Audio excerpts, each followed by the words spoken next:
Sabe aquela voz na sua cabeça que sempre te convence a desistir bem quando você está prestes a conseguir algo importante? Aquela que faz você sabotar suas próprias chances de sucesso, destruir relacionamentos que estavam indo bem ou abandonar projetos logo antes de colher os resultados. Eu vou te mostrar hoje por que você faz isso consigo mesmo e, mais importante, como parar de uma vez por todas. A culpa e a autossabotagem são como um casal tóxico que mora dentro da sua mente. Elas trabalham juntas para te manter preso no mesmo lugar, repetindo os mesmos padrões destrutivos. E o pior é que você nem percebe que está fazendo isso. Você acha que é azar, que as coisas simplesmente não dão certo para você, que talvez você não seja bom o suficiente. Mas a verdade é muito mais simples e ao mesmo tempo mais assustadora. Você está sendo seu próprio inimigo.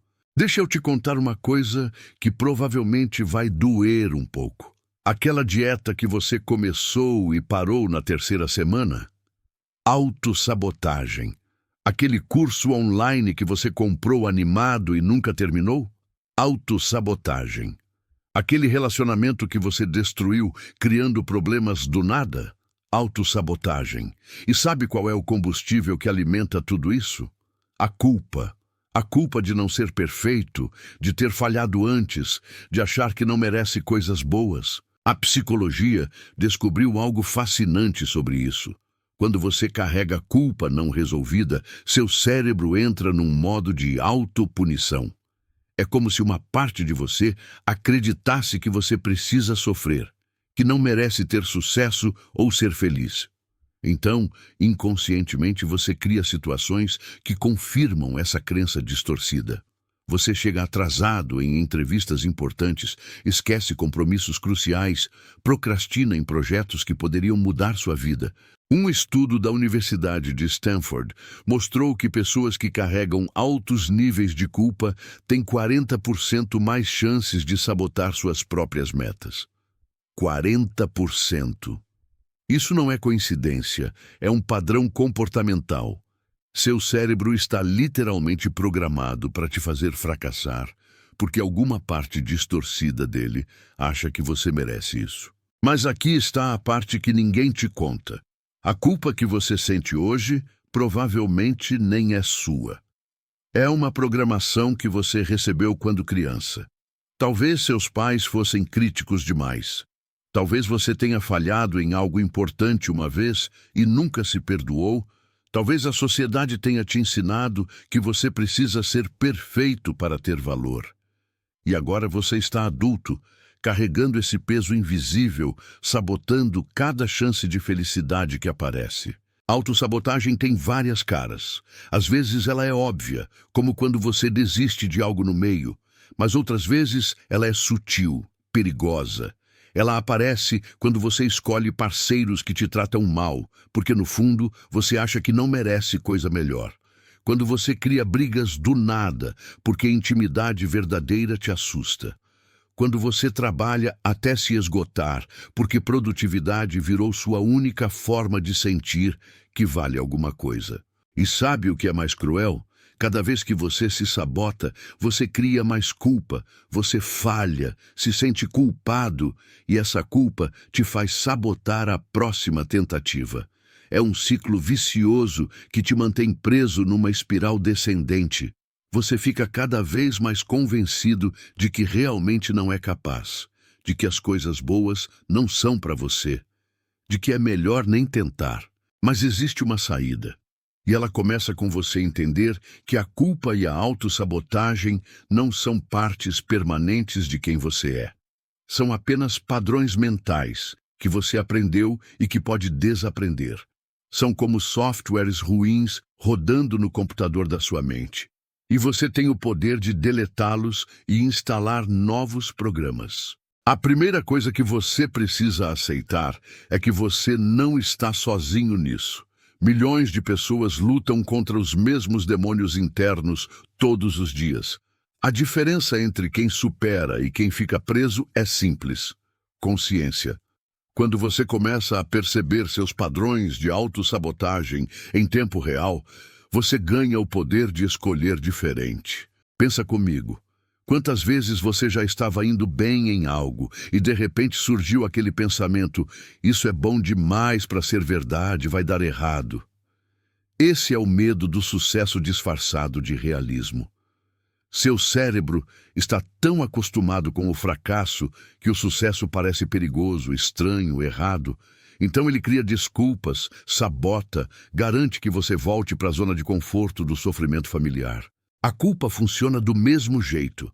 Ela te mantém olhando para o passado, remoendo erros, te impedindo de seguir em frente. E enquanto você está preso no passado, o presente escapa pelos seus dedos.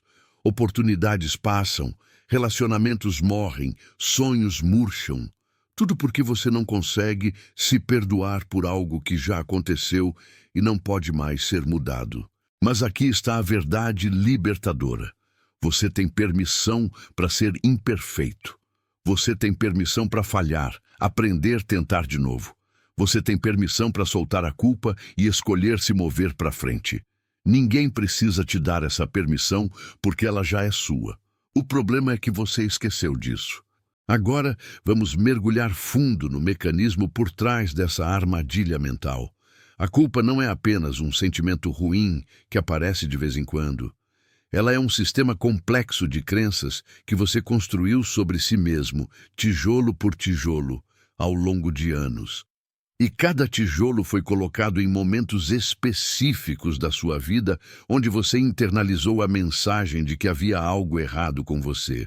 Deixa eu te explicar como isso funciona no seu cérebro. Quando você experimenta culpa crônica, seu sistema límbico, a parte emocional do cérebro, fica em estado de alerta constante. É como se você estivesse sempre esperando uma punição, sempre se preparando para o pior. Isso dispara cortisol, o hormônio do estresse, que literalmente prejudica sua capacidade de tomar decisões racionais e de enxergar oportunidades. Um pesquisador chamado Dr. Guy Winch descobriu algo impressionante. Ele estudou centenas de pessoas que se sabotavam repetidamente e encontrou um padrão. Todas elas tinham uma narrativa interna negativa tão forte que qualquer evidência de que elas poderiam ter sucesso era imediatamente descartada como sorte ou engano. Elas simplesmente não conseguiam aceitar que eram capazes. Pensa numa pessoa que emagrece 10 quilos e, em vez de comemorar, pensa: aposto que vou engordar tudo de volta.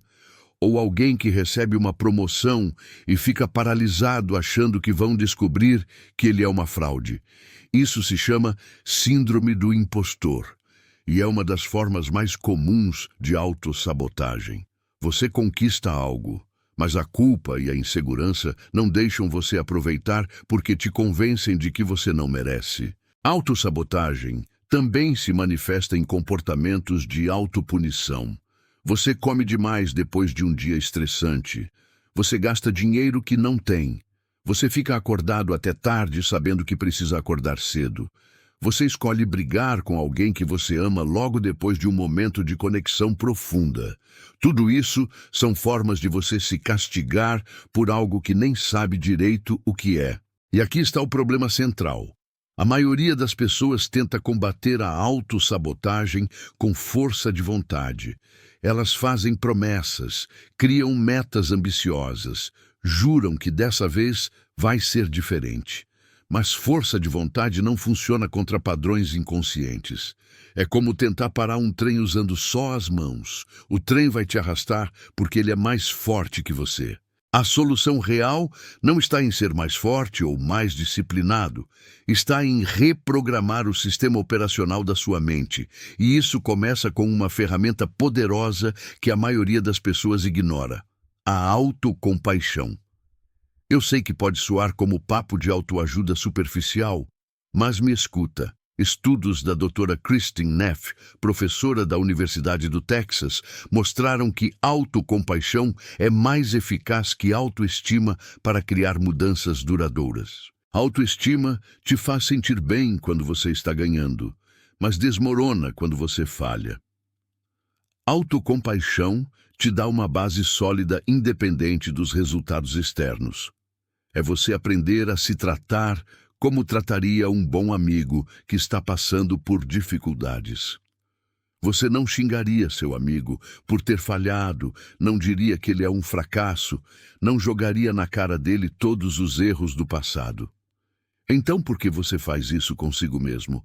Quando você começa a perceber seus padrões de autossabotagem, a primeira reação natural é se culpar ainda mais. Como eu fui idiota? Porque eu sempre faço isso, eu nunca vou mudar. Vê o problema? Você está usando culpa para tentar resolver um problema causado pela culpa. É jogar gasolina no incêndio. A abordagem certa é observar sem julgamento. Perceber, olha, estou me sabotando de novo, da mesma forma que você perceberia. Olha, está chovendo lá fora. É um fato, não uma sentença sobre seu valor como pessoa. Essa distância emocional é o que te dá poder de escolher diferente. Quando você está emaranhado na emoção, não consegue pensar claro.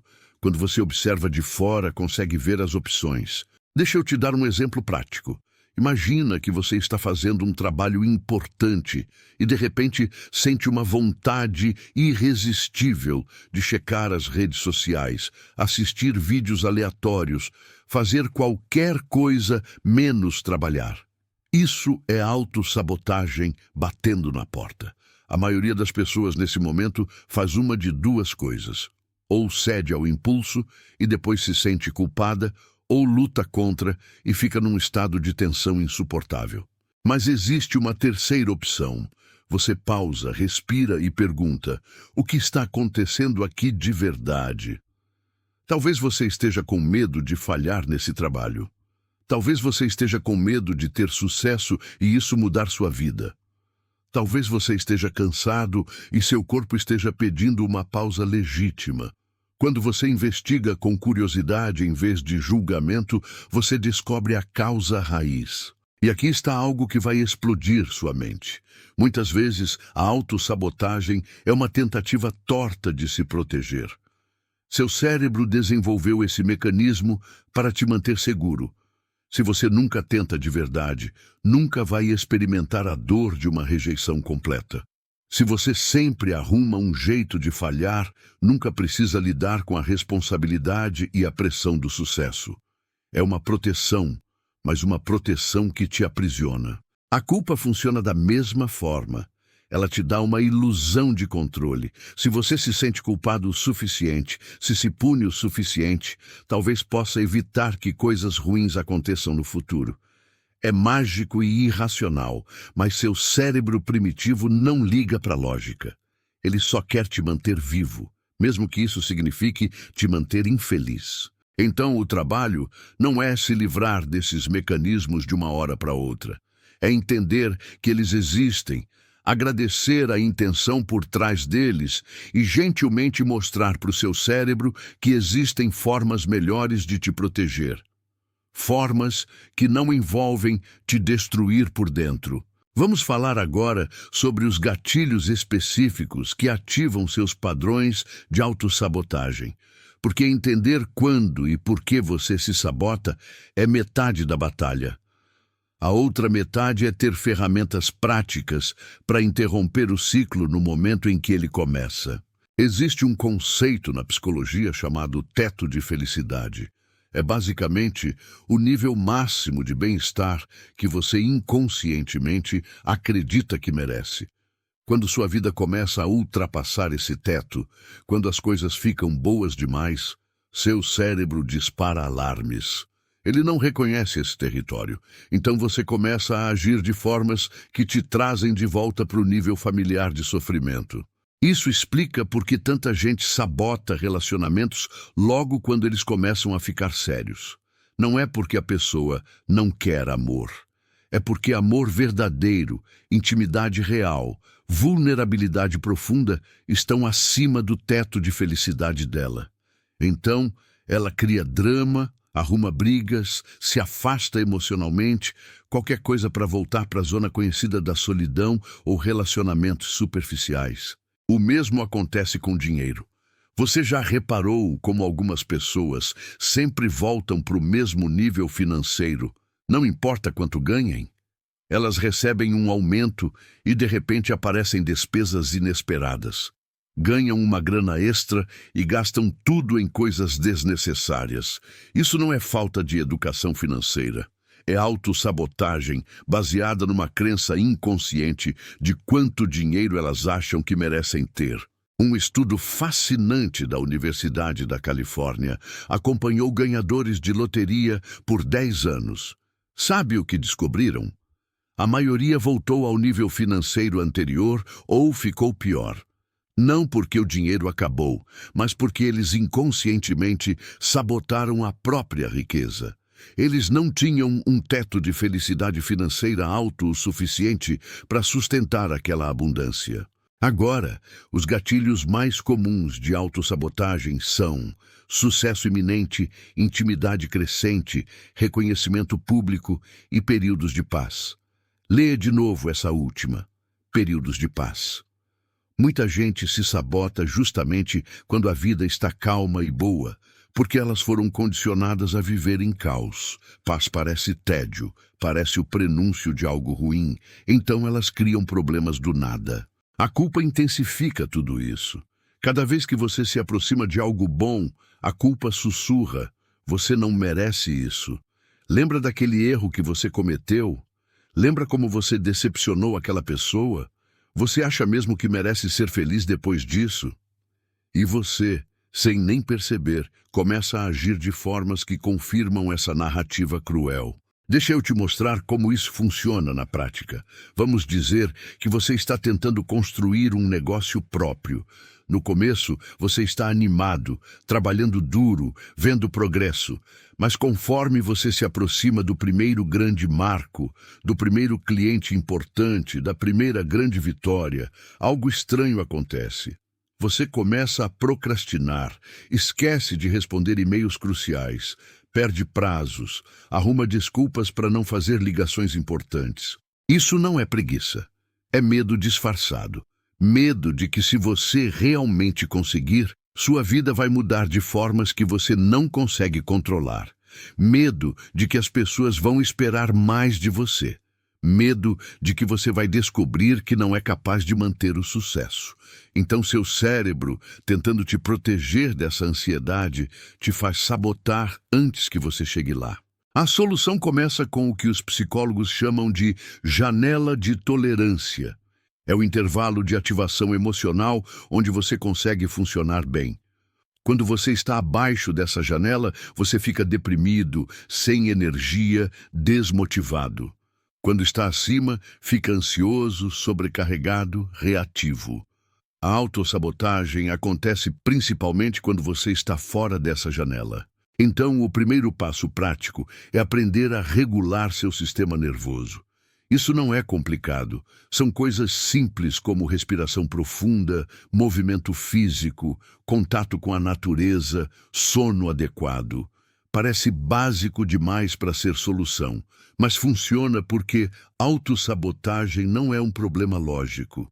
É um problema do sistema nervoso desregulado. Quando você está regulado, consegue pausar entre o impulso e a ação. Consegue sentir a vontade de se sabotar e escolher não agir nela. Mas quando está desregulado, você é um escravo dos impulsos. Não tem espaço mental para escolher. É automático. Outra ferramenta poderosa é o que chamo de arqueologia emocional. É você cavar fundo para descobrir quando e onde aprendeu que não merecia coisas boas. Isso geralmente remonta à infância. Talvez você tenha sido punido quando estava feliz. Talvez tenham te ensinado que alegria é sinal de que você não está trabalhando duro o suficiente. Talvez você tenha perdido algo importante e seu cérebro de criança concluiu que coisas boas sempre vão embora, então melhor nem se apegar. Um exercício prático é fazer uma linha do tempo das suas autossabotagens. Pega um papel e anota as principais vezes que você se sabotou. Perdeu uma oportunidade, destruiu um relacionamento, abandonou um sonho. Depois, olha o contexto de cada uma. O que estava acontecendo na sua vida? Como você estava se sentindo? Que pensamentos tinha na cabeça? Você vai começar a ver padrões. Talvez você descubra que sempre se sabota quando está prestes a superar algum membro da família. Talvez seja quando você está recebendo atenção positiva. Talvez seja quando você se sente vulnerável. Identificar o padrão é o primeiro passo para quebrá-lo, porque quando você sabe o que esperar, pode se preparar. E aqui está a parte mais importante. Você precisa criar um novo teto de felicidade. Isso acontece através de pequenas vitórias consistentes. Você prova para o seu cérebro, aos pouquinhos, que é seguro ser feliz, que é seguro ter sucesso, que é seguro ser amado. Cada vez que você resiste ao impulso de se sabotar e permite que algo bom aconteça, você expande sua janela de tolerância. No começo é desconfortável. É como exercitar um músculo que você nunca usou. Vai doer, vai parecer errado, você vai querer desistir. Mas se você persiste, se você gentilmente continua escolhendo não se sabotar, algo mágico acontece. Seu cérebro começa a recalibrar. O que antes parecia impossível vira normal. O que antes assustava vira confortável. A culpa precisa ser tratada de forma diferente. Culpa saudável te motiva a reparar danos e fazer melhor. Culpa tóxica te paralisa e te faz repetir os mesmos erros. A pergunta que você precisa fazer é: essa culpa está me servindo de alguma forma? Se a resposta é não, se ela só está te mantendo preso no passado, então você tem permissão para soltá-la. Perdoar a si mesmo não significa esquecer ou fingir que nada aconteceu. Significa reconhecer que você era uma pessoa diferente, com recursos diferentes, quando cometeu aquele erro. Significa aceitar que você fez o melhor que podia naquele momento, com o que sabia e com o estado emocional que tinha. E significa escolher aprender em vez de se punir eternamente. Agora vamos entrar no território mais difícil, mas também mais libertador, como lidar com a autossabotagem em tempo real. Porque uma coisa é entender a teoria, outra, completamente diferente, é interromper o padrão quando ele está acontecendo. É naquele momento de impulso que tudo se decide. Existe um espaço minúsculo entre o gatilho e a reação. Os budistas chamam isso de espaço sagrado. Os neurocientistas chamam de janela de oportunidade neural. Esse espaço dura literalmente alguns segundos, mas é nele que mora a sua liberdade. É ali que você pode escolher agir diferente. O problema é que a maioria das pessoas nem sabe que esse espaço existe porque passam pela vida no piloto automático. Vou te ensinar uma técnica que mudou minha perspectiva sobre isso. Chama-se STOP. É um acrônimo que significa Stop, pare, take a breath, respire, observe, proceed, prossiga. Parece simples demais para funcionar, mas a simplicidade é o que torna poderoso. Quando você sente o impulso de se sabotar surgindo, você literalmente para o que está fazendo. Para mesmo. Congela. Isso interrompe o automatismo. Depois você respira fundo, bem devagar, porque respiração profunda aciona seu sistema nervoso parasimpático, a parte que te acalma. Aí você observa o que está acontecendo dentro de você. Que emoção está presente? Que pensamento está passando? Que sensação física você nota? E só depois de observar tudo isso, você decide conscientemente como prosseguir. Isso parece ridiculamente simples, mas é revolucionário, porque transforma você de vítima em observador. E observador tem poder. Vítima só reage. Essa técnica funciona porque cria uma pausa neural. Seu cérebro estava prestes a seguir o trilho automático da autossabotagem, mas você literalmente descarrilou o trem. Agora você pode escolher um trilho diferente. Um dado importante: pesquisadores da UCLA descobriram que nomear suas emoções reduz a intensidade delas em até 50%. Eles fizeram exames de ressonância magnética e viram isso acontecendo no cérebro em tempo real. Quando você sente raiva e apenas sente sem nomear, a amígdala, o centro emocional do cérebro, fica superativada. Mas quando você para e pensa, estou sentindo raiva, o córtex pré-frontal, a parte racional, se ativa e acalma a amígdala. Então, uma ferramenta poderosa é simplesmente nomear o que está acontecendo. Estou sentindo vontade de me sabotar agora. Estou sentindo culpa sobre aquilo que aconteceu há 5 anos. Estou sentindo medo de que isso dê certo e mude minha vida. Só de nomear, você já reduz o poder que aquilo tem sobre você. É como acender a luz num quarto escuro, cheio de sombras assustadoras. De repente você vê que são só móveis. Mas vamos falar de algo que ninguém gosta de admitir. Às vezes, você não quer parar de se sabotar. Parece loucura, mas tem uma parte de você que está ganhando alguma coisa com isso. Talvez seja a atenção, talvez seja a validação de que você realmente não é capaz. Talvez seja uma forma de punir alguém ou se punir. Isso se chama ganho secundário. Um exemplo clássico é a pessoa que vive reclamando que quer emagrecer, mas sempre sabota a dieta. No fundo, estar acima do peso pode estar servindo como escudo contra a intimidade, como desculpa para não ir atrás de objetivos maiores, como forma de rebelião contra padrões sociais. A pessoa diz que quer mudar e conscientemente quer mesmo, mas inconscientemente está ganhando algo ao permanecer do jeito que está. Identificar esses ganhos secundários é desconfortável, porque exige honestidade brutal consigo mesmo. Você precisa fazer perguntas difíceis. O que eu ganho ao continuar nesse padrão? Que responsabilidade eu evito ao me manter pequeno? Que parte de mim tem medo de que eu mude? As respostas vão te surpreender e provavelmente te incomodar. Mas só quando você vê o ganho secundário, consegue endereçá-lo de forma saudável. Vamos falar agora sobre recaídas, porque elas vão acontecer. Você vai ter dias onde tudo o que aprendeu parece ter evaporado e você se sabota do mesmo jeito de sempre. E aqui está o momento crucial. Como você responde à recaída determina se você vai continuar crescendo ou vai desmoronar completamente. A resposta da culpa é: viu? Eu sabia que eu ia falhar. Eu nunca vou conseguir mudar. Eu sou um caso perdido. Essa resposta transforma um tropeço numa queda livre.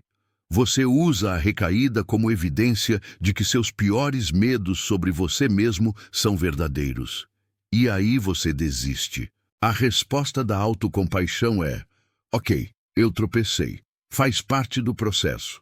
Todo mundo que está tentando mudar enfrenta isso. O que eu posso aprender disso? O que estava diferente hoje que me levou a agir assim? Essa resposta transforma a recaída em dados. Informação útil sobre seus gatilhos, seus pontos fracos, suas necessidades não atendidas. Tem uma metáfora que uso muito. Imagina que você está aprendendo a andar numa corda bamba. Você vai cair. Muito. Todo mundo cai. A diferença entre quem eventualmente consegue atravessar e quem desiste não está em não cair. Está em como você se levanta depois de cada queda. Se você se levanta dizendo, eu sou um fracasso, você carrega esse peso extra na próxima tentativa. Se você se levanta dizendo, ok, aprendi algo novo, você fica mais leve e mais sábio. Uma técnica específica que ajuda muito é o que chamo de plano de contingência. Você identifica suas situações de alto risco, aquelas onde você historicamente se sabota, e cria um plano específico do que vai fazer quando se encontrar nelas. Não é um plano genérico, tipo, vou ser forte. É específico. Quando eu sentir vontade de sabotar meu treino, vou colocar o tênis e sair para caminhar por 10 minutos. Só 10.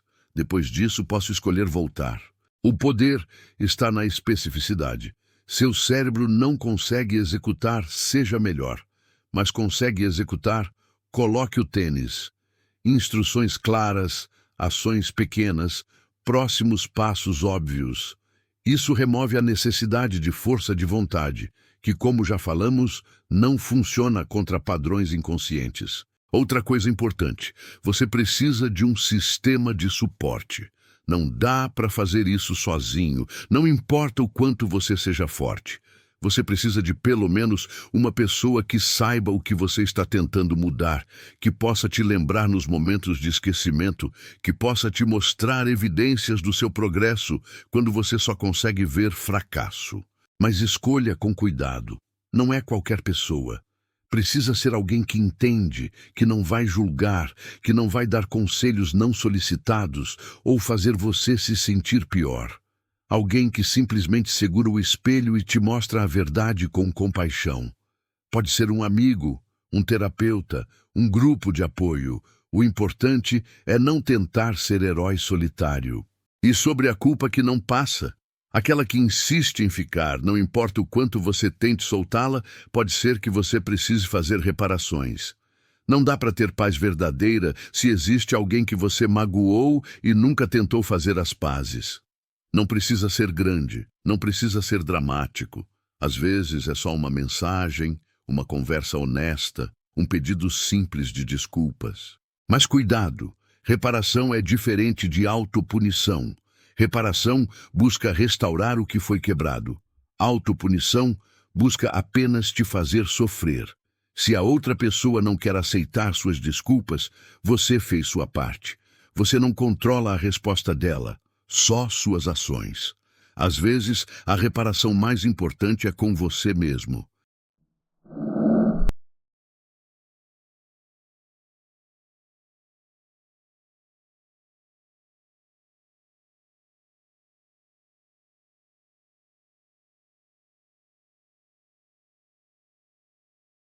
Vamos falar sobre identidade.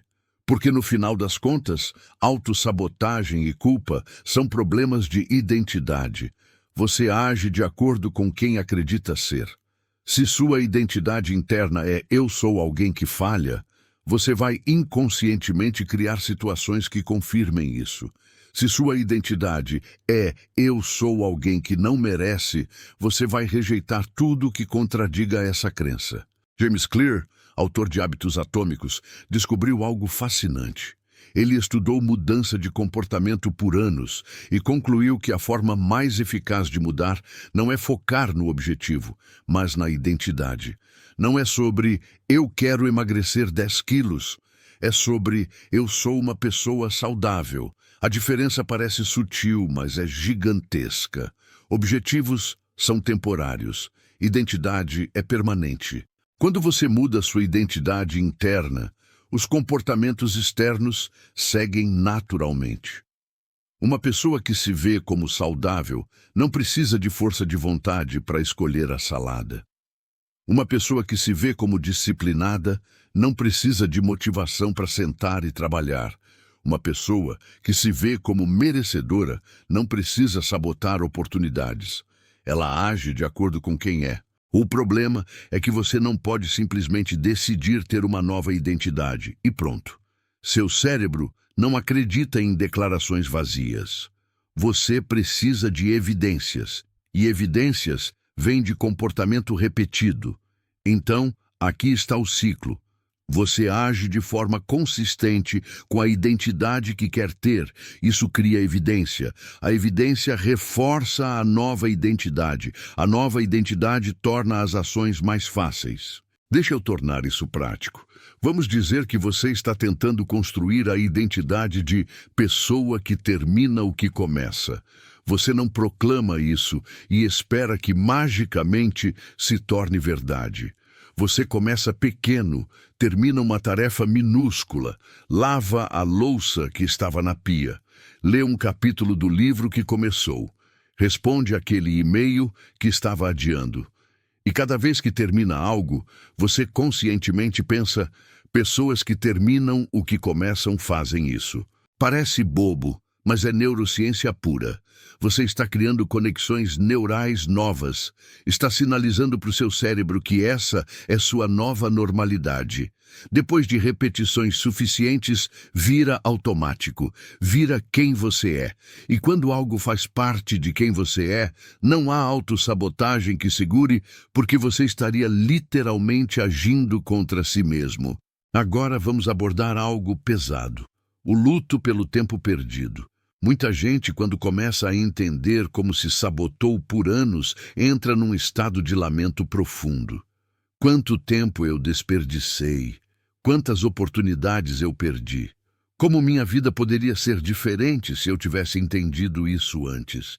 E esse lamento vira uma nova forma de culpa, que leva a mais autossabotagem. O ciclo recomeça. Você precisa fazer o luto, precisa sentir a tristeza pelo que poderia ter sido, mas depois precisa soltar, porque o passado não existe mais, existe apenas agora. E agora você tem uma escolha, usar essa compreensão para criar um futuro diferente, ou desperdiçar mais tempo lamentando o tempo já desperdiçado. Qual faz mais sentido? Uma coisa que ajuda muito é reescrever sua narrativa. Você tem uma história que conta sobre sua vida, sobre quem você é, sobre por que as coisas são como são. Essa história provavelmente está cheia de autossabotagem disfarçada de destino, de culpa disfarçada de humildade, de medo disfarçado de realismo. Você precisa reescrever essa história. Não estou falando de inventar mentiras ou fingir que coisas ruins não aconteceram. Estou falando de mudar o significado que você atribui aos eventos. Aquele fracasso não foi evidência da sua inadequação. Foi uma lição necessária. Aquele relacionamento que acabou não foi porque você não presta. Foi porque vocês não eram compatíveis. Aquele erro que você cometeu não te define. Foi um momento difícil onde você fez o melhor que podia. Mesmos fatos, interpretação diferente. E a interpretação que você escolhe determina como você se sente e como age. Se sua narrativa é "sou uma vítima do meu passado", você age como vítima. Se sua narrativa é "sou alguém que superou adversidades e está construindo algo melhor", você age com poder. Tem uma pergunta poderosa que aprendi de um terapeuta. Quando você se pegar em espiral de culpa ou autossabotagem, pergunte: o que essa parte de mim está tentando me proteger? Porque toda autossabotagem, por mais destrutiva que pareça, tem uma intenção positiva distorcida. Está tentando te manter seguro, te proteger de algo que seu cérebro primitivo percebe como ameaça. Quando você identifica a intenção positiva, pode agradecer a ela e oferecer uma alternativa melhor. Obrigado por tentar me proteger da rejeição, me fazendo sabotar antes que alguém me rejeite. Mas agora eu sei lidar com rejeição de forma saudável. Não preciso mais dessa proteção. Parece estranho conversar consigo mesmo assim, mas funciona porque você está dialogando com partes diferentes da sua mente. Vamos falar de algo que poucos mencionam. O papel da raiva nisso tudo. Muita culpa é, na verdade, raiva voltada para dentro. Você está com raiva de alguém, mas não se permite expressar, então vira aquilo contra si mesmo. Você está com raiva de ter sido tratado injustamente, mas foi ensinado que raiva é ruim. Então, transforma ela em culpa e autopunição. Aprender a sentir e expressar raiva de forma saudável pode ser transformador. Não estou falando de explodir ou agredir.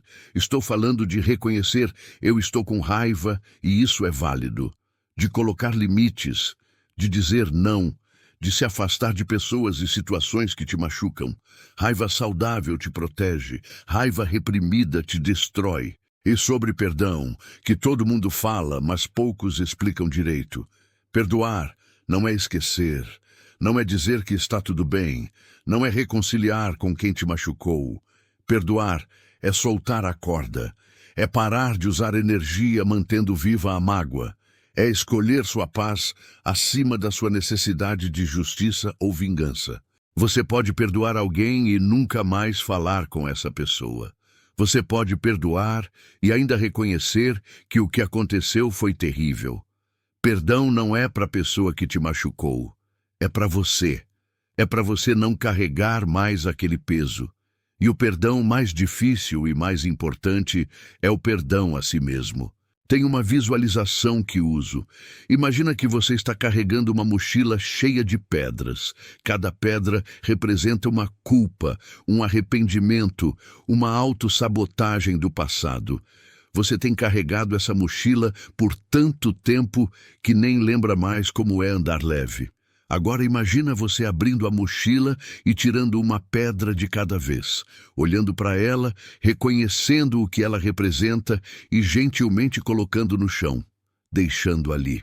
No começo, a mochila ainda está pesada, mas cada pedra que você solta te deixa um pouco mais leve.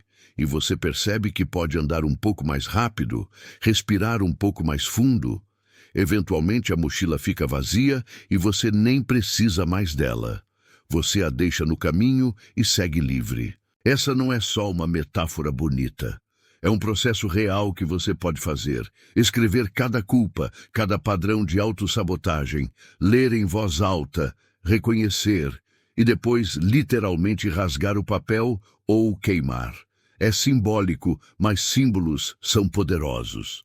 Seu cérebro entende símbolos melhor que entende lógica pura.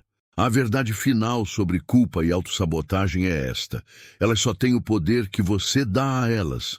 No momento que você decide que não vai mais servir a esses padrões, que vai construir algo diferente, elas começam a perder força, não desaparecem da noite para o dia, mas enfraquecem. E cada escolha consciente que você faz as enfraquece um pouco mais. Então, chegamos ao final dessa jornada, mas na verdade é aqui que sua jornada de verdade começa. Porque tudo o que você aprendeu até agora não vale nada se ficar só na teoria. O conhecimento que não vira ação é apenas informação, ocupando espaço na sua cabeça. Vamos ser brutalmente honestos por um segundo. Você vai sair daqui motivado, vai sentir que finalmente entendeu o que estava te segurando. Mas daqui a alguns dias, talvez semanas, aquela voz familiar vai voltar. Aquele impulso de se sabotar vai aparecer de novo.